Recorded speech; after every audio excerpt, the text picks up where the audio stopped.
Now, 9/11 Commission Chairman Thomas Kean and Vice Chair Lee Hamilton. They spoke to the press following the conclusion of last week's 12th and final public hearing. We learned that NORAD and the FAA were unprepared for the type of attacks launched against the United States on September 11th. They struggled under very difficult circumstances to improve the homeland defense against a challenge that they had never encountered and had honestly never been trained to meet. We learned there was great chaos that morning. Communications simply weren't good. Situational awareness was poor, and that was poor at all levels of government. We learned that the military had very little warning of the hijackings. The 9-minute notice of the American 11 hijacking was the very most the military received on the morning of the 4 hijackings. There was no prior notice. They turned it off on me.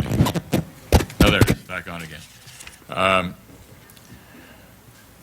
There was no prior notice of the United 173 or United 93, and 2-minute notice of an unidentified plane heading toward Washington, later identified as American 77.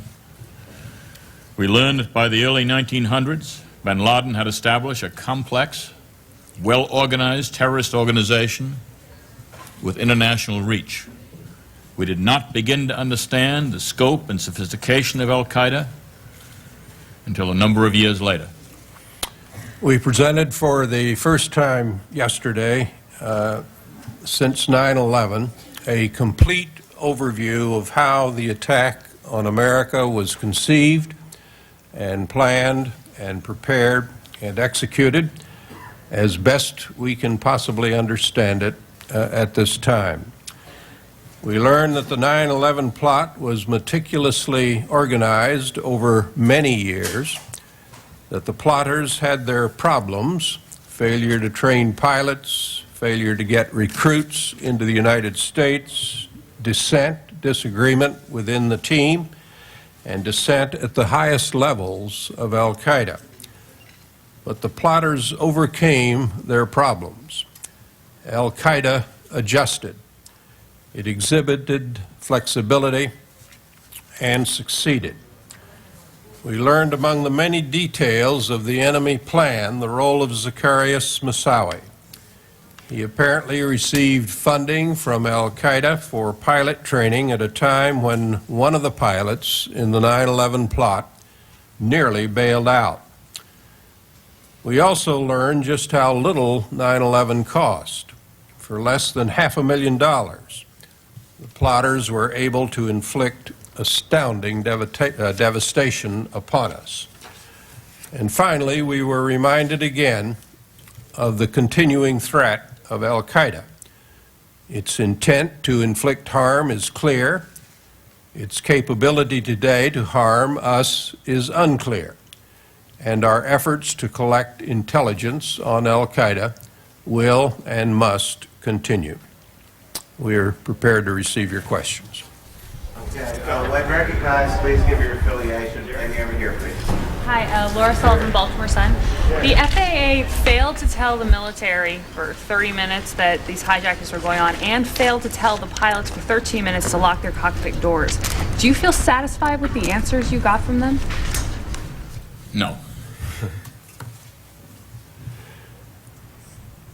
I think the encouraging thing is that they have testified about the improvements made since 9/11. A lot of steps have been made with respect to communications and protocol and procedures and training, and apparently exercises as well. And the testimony is pretty strong that there have been remarkable improvements since 9/11. The gentleman right here, second. Hi, Mike Torhan with the Denver Post. You said that NORAD and FAA were unprepared. You've both served in government a long time. You know about the distractions that nip at bureaucrats and leaders every day. Hindsight is 20/20, but should they have been better prepared? I believe they should have. Now, whether they obviously they couldn't have been completely prepared, but there had been a number of warnings over a number of years. They weren't the only ones who weren't prepared in government. We hadn't taken seriously the rise of Al-Qaeda. We hadn't looked at the number of times they had attacked this country in any number of ways. We hadn't looked at the fatwas where bin Laden had said, the job of everybody who believes in my cause is to kill every American they can. We hadn't put together the various information in the various agencies that was available to us and passed it around among government officials. Would you expect them to be prepared for this totally ingenious, evil attack and the way it was performed? No, but should they have been more ready for something coming? Yes, in my mind. I agree with the governor's statement. I do recall this morning, it impressed me, I guess again, General Myers saying that no one really had thought about using an airplane to crash into a building and use it as a weapon in effect. And so one of the failures you have here, among others, is a failure of imagination. Our policy people simply were not able to imagine using an airplane as a weapon. And the second thing I would say is that because of that, the environment under which these people that we've been talking to today operated was extremely difficult and unprecedented. And I think the Commission has to have an appreciation for that as we try to make judgments. Vince, back there, please. Yeah, Vince Morris with the New York Post. Can both of you speak about your impressions of the description of Vice President Cheney that morning and the extent to which he seemed to be running America's response to this? Well, Vice President Cheney, when he came into the PIOC, if I could use that expression, you understand what that is, was in a sense the highest ranking government official with whom there was communication. Because the President for a while, and the President described to us his frustration at the communication problems within Air Force One. So he had to get in touch with Vice President Cheney. They set up then the Air Threat Conference call. The President gave the, at Vice President Cheney's suggestion, I believe, gave the order for the shoot-down, and they were in communication after that. But Vice President Cheney was the highest-ranking official who was in Washington, who had his fingers on the mechanisms of the United States government, and he was in communication with the President. Well, Air Force One was not in real good communication. That the President didn't have all this information. Yes, that's what I said. That's one of the main problems. And I said the President himself said in our interview with him how frustrated he was, and I asked him the question then, has this been fixed? If this ever happened again, are the communication problems in Air Force One been corrected? And he said yes. Lady in the blue over here. Yes, Victoria Jones, Talk Radio News Service. The Associated Press is reporting this morning that President Bush has disputed your finding that there was no collaborative relationship between Saddam Hussein and Al-Qaeda. Would you like to comment on that? Well, all we're going on is the evidence that we have found. What we have found is that were there contacts between Al-Qaeda and Iraq? Yes. Some of them are shadowy, but there's no question they were there. So that is correct. What our staff statement found is there's no credible evidence that we can discover after a long investigation that Iraq and Saddam Hussein in any way were part of the attack on the United States. I must say I have trouble understanding the flap over this. The Vice President is saying, I think, that there were connections between Al-Qaeda and Saddam Hussein's government. We don't disagree with that. What we have said is what the governor just said. We don't have any evidence of a cooperative or a corroborative relationship between Saddam Hussein's government and these al-Qaeda operatives with regard to the attacks on the United States. So it seems to me the sharp differences that the press has drawn, the media has drawn, are not that apparent to me. Well, Bob, right up here. Commissioners, your colleague, Senator Affiliation, Slade. please. Oh, Sorry. WNYC, National Public Radio in New York. Your colleague, Senator Slade Gordon, really elicited one of the most interesting responses today when he actually brought up, I believe, a scenario that happened not 2 years ago, not 3 years ago, but a couple of weeks ago. What went through your mind when you heard that apparently that this conscientious FAA employee found himself in somewhat of the same jackpot that they found themselves on September 11th in terms of command and control and who to talk to? Did that give you any pause about whether or not we've learned anything? Yeah, it gave me the jitters. I mean, what it basically said was that although people are telling us these problems have been fixed, some of these problems still out there, and he said that himself. He said, we got to get this fixed because people have got to know who's in charge when these emergencies occur. And that was another occasion, all too recent, when nobody was quite sure who was in charge and who should give the order. Maria? Marie Coco with Newsday. Your staff statement says that at 9:05 that morning, the White House Chief of Staff told the President America is under attack.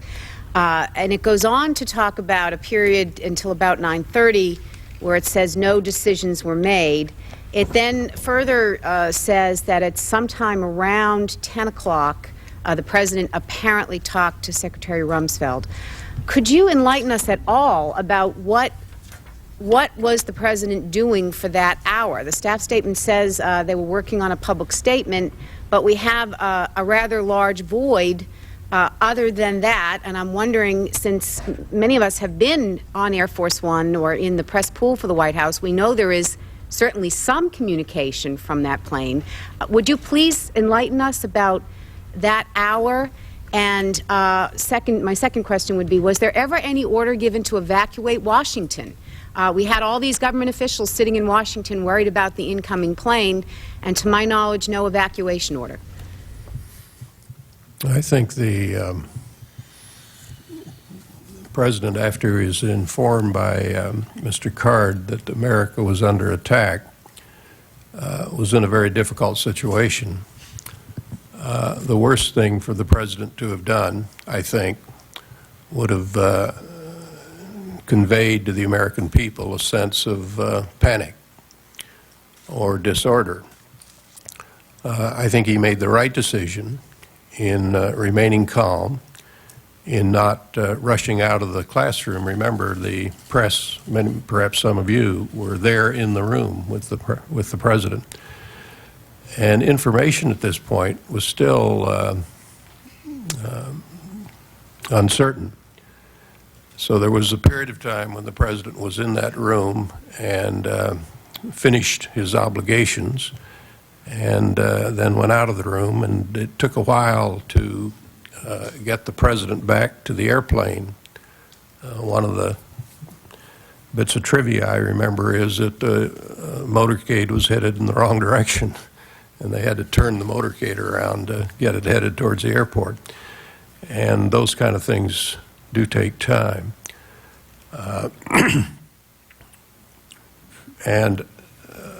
During this period of time, between the school and Air Force One, the communications were not good, and they were not secure. Now, that's an area I think has been corrected, as I understand it. Once they got onto Air Force One, communications were much better. Your second question with regard to an evacuation, I do not recall any consideration of such an order, but there were quite a few moves towards maintaining the continuity of government to make sure that very high-ranking officials in all three branches of government were secure. You also asked about the Secretary Rumsfeld. He was late into the planning, frankly, because you remember the Pentagon had been hit, And Secretary Rumsfeld's first reaction was to go help those who were hurt. And he was in there among the rubble for a period of time, and therefore he was late into those calls. The President talked to both Condi Rice and the Vice President before Secretary Rumsfeld was involved. Gail Sheehy, Pacifica Radio. Governor Kean and Talk a tad louder, please. Sorry. Governor Kean, the FAA Command Center in Boston knew by 9/16 there was a multiple hijacking. You spoke about Secretary Rumsfeld, Department of Defense Secretary. Why was he missing in action all morning before the Pentagon was hit? You have FAA headquarters talking at 9:49 about Flight 93 and the command center saying, do we want to think about scrambling aircraft? That's 10 minutes or 8 minutes before 93 was taken down by passengers. Why wasn't Secretary Rumsfeld in the loop? Why wasn't he in the Situation Room? Why was he just missing in action all morning? Well, he wasn't missing all morning, but he had no knowledge of what was going on, I believe, until the Pentagon itself was hit. I mean, wouldn't he be expected to have knowledge? Because the communications that we've outlined today, step by step, there was a real problem with communication that morning. There were an awful lot of people who should have been in the loop who weren't in the loop. There were a lot of things that should have been done and weren't done, and hopefully some of those things have been corrected. But he was not, I believe, knowledgeable until the Pentagon was actually hit. Is that correct? I think the Secretary of Defense, as you all recall, went immediately to try to see if he could be helpful, and he was in the parking lot for an extended period of time, trying to help with the rescue efforts. He then returned and he joined the air threat conference call at 10:39 a.m. And by that time, the Vice President and the President had already been in touch with one another, and the so-called shoot-down authorization had been given. After Flight 93 had crashed, correct? So the shoot-down order didn't apply except to other aircraft in the air. But the question I just keep coming back to is Secretary Rumsfeld was in the dining room at the Pentagon. Then he was in his office, and he had to go to the window of his office to see that the Pentagon was shot down. Couldn't somebody have called him in his office? Doesn't that make us a little nervous about the Secretary of Defense? Well, I think a lot of things about this story make us nervous. Communication is one of the main ones, and the Secretary of Defense isn't the only one. He was aware that the second plane had hit the Pentagon, but by the time he became aware of that, not the Pentagon, excuse me, the World Trade Center, but they didn't convene the command center till about 9:30, and then, of course, when the Pentagon was hit, that took him out.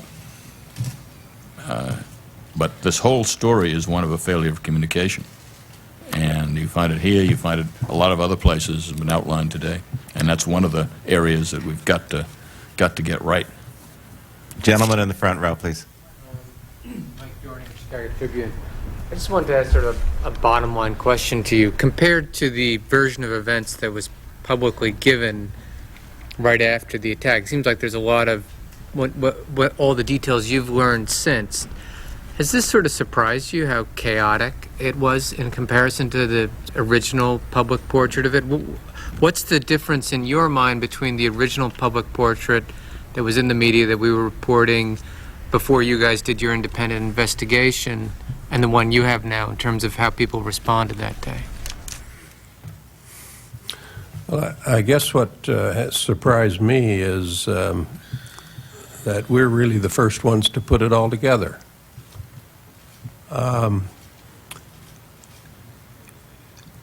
I think we have presented the most comprehensive, detailed story of 9/11 that I've seen. And what I remember, I may not remember correctly, but what I remember after 9/11 is that you had a lot of bits and pieces. That is, every agency, every department was telling their story, and a lot of individuals were telling their stories as they recollected the events of those days.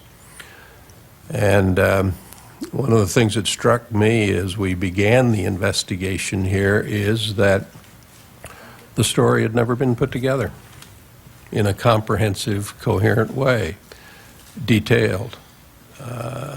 And I guess that was our job, to try to do it as extensively as we could. But you're right to say the confusion Sure. that affected so many other areas. I mean, it's been called, I guess, the fog of war. But when this happens, the phantom planes, the decisions that were made based on a lack of information, the lack of communications, I mean, all this, this is the story of a lot of problems. And shame on us if we don't learn from them. I mean, the whole point of our investigation is not just to do what we've done. We've got to learn from these problems. Chris, please, and then we'll move around. The Philadelphia Inquirer. Governor Kean and Chairman Hamilton, your report this morning makes clear that there was a lot of... Chris. I'm sorry. Thanks. Your report makes clear that there was a lot of disparate information coming from disparate sources on the morning of September 11th, but with no one entity or person who was evaluating it or trying to make sense out of it. What would your recommended fix for that be? Well, I'm not going to talk about our recommendations now because the committee, frankly, hasn't agreed to them. We're still talking about our recommendations, but certainly a unified command and control is very, very important. I mean, people have got to know where the buck stops in every one of these areas, and people have got to have that information in order to make proper decisions. The gentleman in the yellow over here, thank you. Dan Gallo from Fox News. Wondering if you could elaborate a bit more on what you learned about the President's complaints about communication on Air Force One that morning. Was it phone connections, or what was it? Something that was routine before then, that there was this consistent problem, or what did you learn about that? Yes is the answer. They're phone connections. They were trying everything. Now, keep in mind, they're trying to understand what happened, and they're trying to get the motorcade going, and they're trying to get to Air Force One as quickly as they can. And the president is on the phone, and Andy Card is on the phone, and a half dozen other people are on the phone, calling a variety of people in Washington. And so there was a real communication jam. At some point, I think we heard that the president was using a cell phone. Is that right, Tom? Remember, but I remember that. Yeah, he was trying every way, as were his aides, to get communicate. Through. Because here is the commander-in-chief, and there are decisions to be made, and America is under attack, and the commander-in-chief can't get through to the nation's capital. I mean, that's a serious problem. And the president, I think, was on top of that one. That was a lesson the president learned right away, so I gather the fix to the presidential communications was one of the first things that was done after 9/11. Using a cell phone was in the motorcade or aboard Air Force One? I'm not sure just at what point that was. My recollection, but you'll have to understand, is that it was the president was trying to speak on a cell phone from the presidential limousine to Washington. Sean, please. Yeah, can we just go back to this? Can we just go back to this incident that happened a few weeks ago over New York that Mr. Sliney was talking about? What does that say to you about the effectiveness of the fixes that the FAA has, says it's put into place? Well, I don't remember the details of that, but obviously the mere fact that you have a system in place doesn't necessarily mean that it works. And one of the key things you have to do is not only agree upon the protocol and the procedures, but you've got to test it. And you don't just test it once, you test it in a variety of ways, and you repeat those tests. I don't know in the flow of things here just where all of this stands in this particular instance. But it does raise this question in my mind. When you hear all of this testimony, as we have repeatedly heard again and again and again, that problem's been fixed, we've got it worked out, you have to have some doubts about that. And you have to be skeptical, and I think you should be skeptical of it to see if it really does work. Now, at the end of the day, we probably have to accept the word of the people that they are working on the problem and that they think they have a solution to it. But you have to keep testing that all of the time. And you have to test it under as near realistic conditions as you can develop. Yeah, but this was very, very disturbing, because you had a decision maker 2 or 3 weeks ago who didn't know he had the power to make the decision, and he was asking all over the place on the phone, who makes this decision? And then he had to find out he had the authority to make it. I mean, that's unacceptable. That is totally unacceptable, and we've got to keep on testing this system until we find out where those kind of breakdowns are and get them fixed. One of the themes that runs through our entire investigation is the question, who's in control? Any given circumstance, who is in control?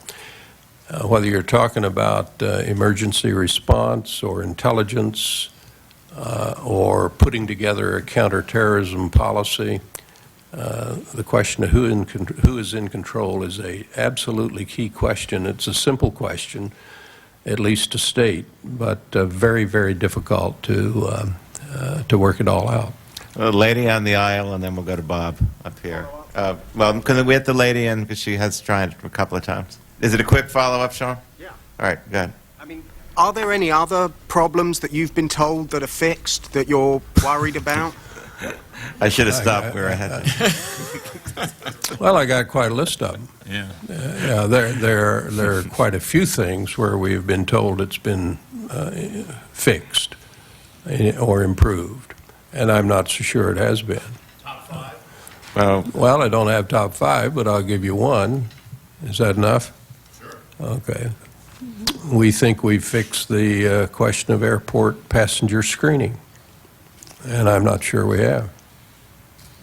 Or lady on the end. But you will find out, by the way, obviously some of the things we don't believe yet are fixed are going to be addressed in our recommendations. Yeah. Ma'am, go ahead, please.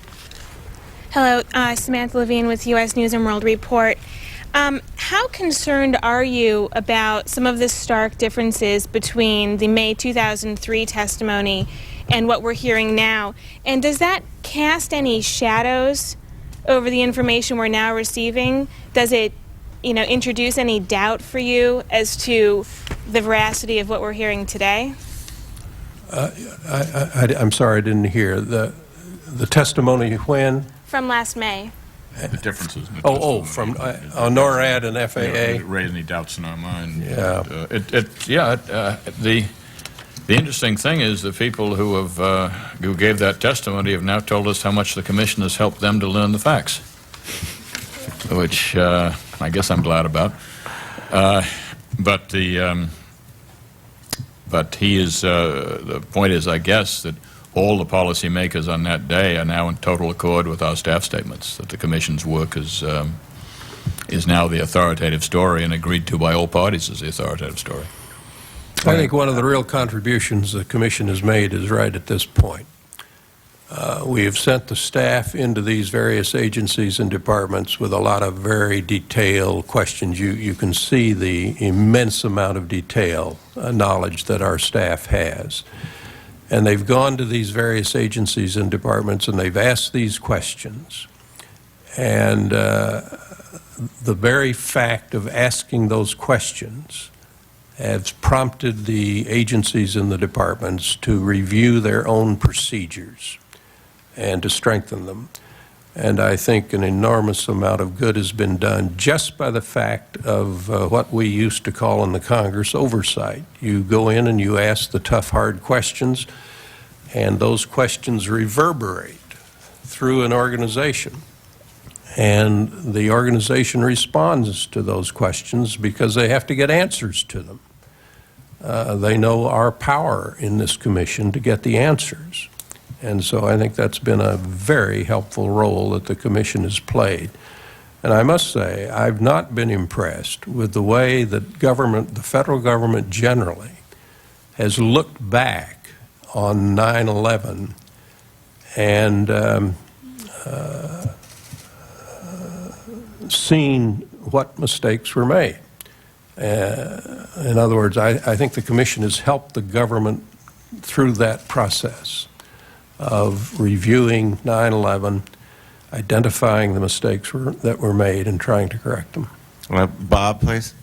Bob Cohen from the Newark Star-Ledger. Is there any possibility that the Vice President issued this shoot-down order before actually conferring with President Bush? I didn't hear the last part of that question. Is it possible that Vice President Cheney issued the shoot-down order prior to conferring with President Bush? Well, the testimony we have is from the President and from the Vice President and from Condi Rice, who says she overheard part of that phone call. The phone logs don't exist because they evidently got so fouled up with the communications that day that the phone logs we've been able to have mean nothing. So that's the evidence we have. There's just no documentary evidence here. And the only evidence you have is the statement of the President and the Vice President, which was that the President gave the order to shoot down. Are you at all disturbed at how that was carried out? Well, I'm not sure it was carried out. Well, it didn't have to be carried out, Yeah. but It just looked to me. It looked to me like there was a good bit of miscommunication and between the order given by the President and the Vice President to shoot down and what the pilots understood the orders to be. The pilots at that time did not think they had a shoot down order. I believe that's the evidence, testimony, isn't it? That's correct, and that's very, very disturbing. When the President of the United States gives a shoot-down order, and the pilots who are supposed to carry it out do not get that order, then that's about as serious as it gets, as far as the defense of this country goes. Let me indicate here, though, that as General Eberhart made very clear, this is a very grave order. And I can understand why a pilot flying around up here would question a few times the order. You're ordering American jet fighters to shoot down an American commercial airliner with possibly hundreds of Americans on board who are totally innocent. And that order, if you don't question that order, something's wrong with you, I believe. So I appreciated General Eberhart's caution at this point. James, please. James Mead from your Daily News. Governor Kean, you were just talking about how a lot of people in the government were out of the loop on 9/11 as these events were unfolding. But there was a window here, over an hour, where these events were unfolding. Hijackings were traditionally the domain, as has been testified, of the FBI. That morning, the FAA and NORAD were collecting all the information about the hijackings. But clearly, neither agency or the officials fully understood what it all meant in terms of the scope of the potential attack that was going to unfold. Is there any evidence that you all have come up with that either the FBI or the CIA, which the Commission has said has gotten all this intelligence about al-Qaeda's interest in aviation, were contacted that morning? Was anybody asked, what do you think is going on here? And if it were to happen today, would the FBI and CIA be within that FAA, NORAD, White House loop, as far as you know? Well, first, I don't think we have any, in the group reacting to the actual emergency, that Clark was put in charge of early group in the White House to react. So that means that they were very aware it was Al-Qaeda and very aware of, because he had been the collector and the coordinator of the information that was coming from the intelligence agencies. So I think but that became a little irrelevant because the decisions then were made not by that group, but by the President and the Vice President and the Secretary of Defense. But, I mean, they didn't quite understand necessarily, it seems like, looking at all the the tapes you've been playing today, the potential of what these hijackings were going to accomplish, whereas perhaps somebody at the FBI or CIA might have. But the second part of the question is, today, are they part of the loop? If there's a hijacking today, are they going to be in on the line, so to speak, to give their input? I believe they would be, but I think, I think they would be, because the intelligence would be gathered in TTIC, I believe, quickly, although that may be a little misleading, I'm not sure, but if I'm right about the intelligence coming there quickly, the FBI would be involved immediately. Yeah, the staff, based on their work, believes they would be. Yeah. Michael, this will be the next to the last question. Go ahead. Mike Kelly, Bergen Record. Given the kinds of communications problems that we've heard about this morning, do you agree or disagree with, I think it was General Eberhard's statement? He said that had the military had the information sooner, that they could have responded and prevented, I think he said, all 4 of the planes from being Well, hijacked. it was an extraordinary statement, and he based it on modeling, as I recall, that they have done. We have no information otherwise, but now he's making a lot of assumptions there, I think, about almost instantaneous communication. And it's almost a hypothetical, well, it is, I guess, a hypothetical question. But I heard that statement with some surprise, personally. What more important to me was that he feels that now the communications is instantaneous, and he believes that if such an event were to happen today, that they would be capable of taking out all 4 planes. I hope he's right. All right, Shobhan, you'll be the last question. We may get a chance to talk to some of you later on the way out. But Shobhan, go ahead. Back on oversight, given... Affiliation, please. Oh, Siobhan Gorman with National Journal. Thank you. On oversight, given this commission's aggressive role in performing oversight, what concerns do you have about the government's ability to continue that and keep the pressure on once the commission's work is done? Well, I think our job in the follow-up to the Commission's recommendations will be to present those recommendations to the Congress and to the executive branch. And I think the chairman and I are committed to doing that. We're thinking now about what kind of a plan we will have to achieve it. But of course, the Commission goes out of business, and the oversight function then will fall to the Congress to carry on not just the implementation of the plan so far as legislation is concerned, which will be important, but also with regard to continuing oversight. I'm a very, very strong believer in robust congressional oversight of the activities of government, and I'm very worried about that in the Congress today. I think the intent is good to have oversight, but because of a lot of factors which we won't go into here, the oversight has not been all that robust in the Congress. So we will have to urge the Congress to follow up, not just in terms of implementation by legislation, but also by continuing and sustained oversight. I obviously agree totally with the Vice Chairman.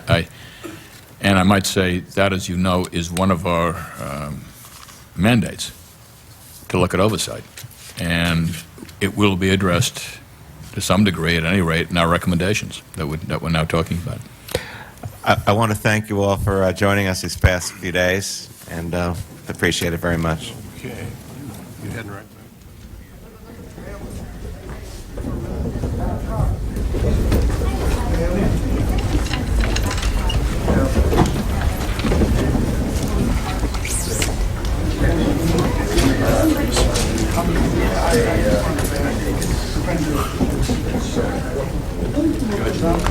depending on the case. Now, heading for, let's say, Well, I'm trying to juggle one of the conventions Yeah. where there are thousands and thousands of people gathering. directing the Center on Congress at Indiana University and president of the Woodrow Wilson Center. I have a very understanding board of directors at the Wilson Center. I've been very appreciative of their understanding. And I also have staff, both places, that exceedingly good and pick it up. But I'm on the phone with them only 3 times this morning. So I keep in pretty close touch. I finished last night here and went back and did a day's work in several hours at the Wilson Center last night. But you're no young spring chicken. I mean, is this taking a drag on you? Is this You're right. I'm no young spring chicken. Well, no. So far, so good. do you have any regrets taking this sort of workload on? No, I don't. I do not have any regrets about it.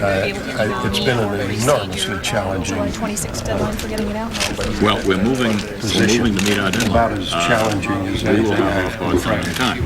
The White House has set up a special. But there's great reward to it as well. There really is an expectation now. We're not planning to give him a classified report. We're planning to give the White House an unclassified report. We believe can be published right away. And we have a number of people working for the commission. So I know that I'm doing important work. Plus, we've got all the staff great satisfaction which have already been declassified. In your job, you're now flying backwards and forwards. In light of what you discovered on the commission, does it give you any concerns that you get on the plane and you say... Well, I may know more than the average person. I'm optimistic that we will have the report. Have they made you any commitment? Have they made you any They commitment? can't until they see the whole report, because they just don't know how long it's going to take. As far as the report itself, will it basically read like a lot of the interim staff reports? Will those documents that we've seen just be inserted into it? It'll be in chapters. It'll be a book. And the facts in the staff reports will be in there, but the staff reports themselves are not just going to be inserted. You anticipate that the final report will disclose more new information the way these interim reports are, or will it more just be a summary of... There will be some new information in the final report, but we've tried to get out a lot of the most important information in these public hearings, since we thought, frankly, it was a more effective way to do it than simply putting it all in one book at one time. Okay, so in addition, wait, can I just follow up just real quick on the report? I just want, and so at the end, there will be a series of recommendations and conclusions, I assume? And if you don't get unanimous agreement on those conclusions or on those recommendations, have you already discussed having a separate, chapter or appendix where there's dissenting views? We haven't had to come to that point yet. And we hope we don't. Governor, to go back to Iraq real quick for clarification here. The report, the staff report yesterday does not limit itself only to the question of 9/11. I mean, it describes also the general relationship and concludes that after bin Laden returned to Afghanistan, they do not appear to have resulted in a collaborative relationship. So, no. I mean that. I think that's correct. Collaborative relationship for attacks against the United States. It's actually not expensive. That's not what it says. And a very modest. So now you're saying this is only about attacks, not about a relationship in general. What we know. I mean, I'm just reading what it says. Yeah, that's what we're talking about. Yeah, What we know is that there were some relationships. And that's all we know. But those, no. And we don't know beyond what I've said. We just don't know. We do know from all the evidence we were able to come up with that there was not any relationship involving attacks in the United States. With Bush trying to communicate with Washington or with the White House or with Cheney, he uses the cell phone possibly in the motorcade. But do you know whether when he gets to Air Force One, he still cannot contact? Yes, there were problems also in the communication system of Air Force One. It wasn't just ground.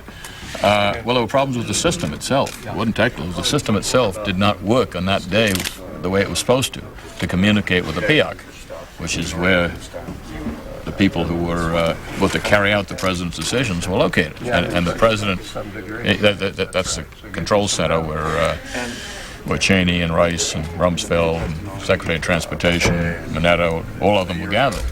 And so the president was cut off, or periodically cut off, from communication with the people who had to carry out his orders, which was frustrating him. It was periodic. It wasn't, he'd be talking, all of a sudden he'd be cut off. And I'd try to, it's like you and I, the way I thought about it was you and I and those damn cell phones. I mean, you're talking, and all of a sudden, there's something cut out, and that's the way the president was describing it to us. That's what I felt like. It was that kind of communication where he'd be well and long on a sentence, and all of a sudden it wasn't there anymore. You had to try to get it back. Was this a system that was rarely used between Air Force One and the PIOC, and so it just was it wasn't that it was a catastrophic failure that day? The most important thing is, obviously, the president got on that right away, and that has been fixed. There is a secure communication line. I mean, we've always been told that presidents can have conversations with foreign leaders from Air Force One on secure lines. That exists, and it did work, but had some failures. It failed in communicating with the ground. Now, I don't know all the technical reasons for that. Well, it took place in a crucial period of time. I'm not sure how long time was in minutes or hours, but it was in that early period when communication was essential, because there was so many. The president said the false information that he got was coming in from a number of directions, and he had to try to sort it all out in order to make these decisions. He was told at one point there was a plane headed for his ranch. I mean, that kind of false information. He was told another plane was coming to Camp David. I assume it was. I don't remember. And one thing about that I thought was interesting is the report says that Karl Rove, of all people, was the first one to tell the president about the attacks on America. Were you surprised that it wasn't Condi Rice? It wasn't Rove. It was. No, it was Karl Rove. No, it was. He told Card, I guess. Then, yeah. Okay. Yeah, Card was the one who told the president. When the report comes out, are you planning to release just the report, or will you be releasing also non-classified documentary evidence that you looked at to back up the... Compiling all the backup materials and try to figure out what's classified, what isn't classified. We'll be try to get everything public as best we can, and we'll be also doing our best to declassify some of the materials that have been classified and make them available as soon as we can. That takes a while with the archives. We've got, as you know, we got about 2 million documents here, so it's going to take a while. Do you have plans in your recommendations to address that, the release? No. We got to work on it. What more could or would you do with more time? On the report? On the investigation and the report? I think, it's very much, I'm a teacher, basically. And I know when you write a paper, that is never good enough. And if we had another 6 months, could we make it better? Probably. If we have another year, even better, yeah. Any particular because these materials keep on coming in. This is a moving story. That's one of the problems. And we're still hearing about things. And if there are further captures of al-Qaeda leaders or what have you, we'll learn things that we're not going to have for our report. So, yes, more time would make it better, but marginally better. I think we've got the story here, and the staff's done a superb job, and the American people, I think, would be well served by a report. Just out of curiosity, there were a number of the Monty Belger mentioned, and I know other people have said as well, that the military was at some of these FAA facilities. Did your staff interview them? Was their information passed? Did they pass information on to NORAD and other people? Military had representatives at the command center and at FAA's ops center at their headquarters. Did your staff interview those military representatives? And what did they say they passed along? That's not the way the military liaison works. So yes, we did. They weren't capable of passing. No, that's not the channel of communication. It's not. I tell the military guy at the command center, and he calls the Pentagon. That's not the way the system works. Okay. Thank you all. Okay, thank you very much.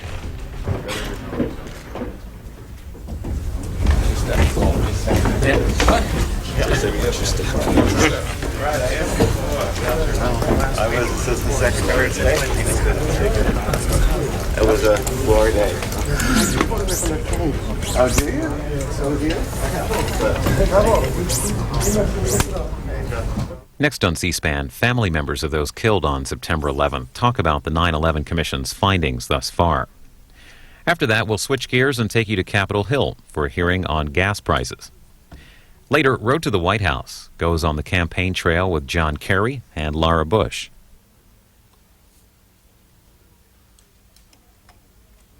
You can watch the September 11th Commission hearings online anytime at our website, cspan.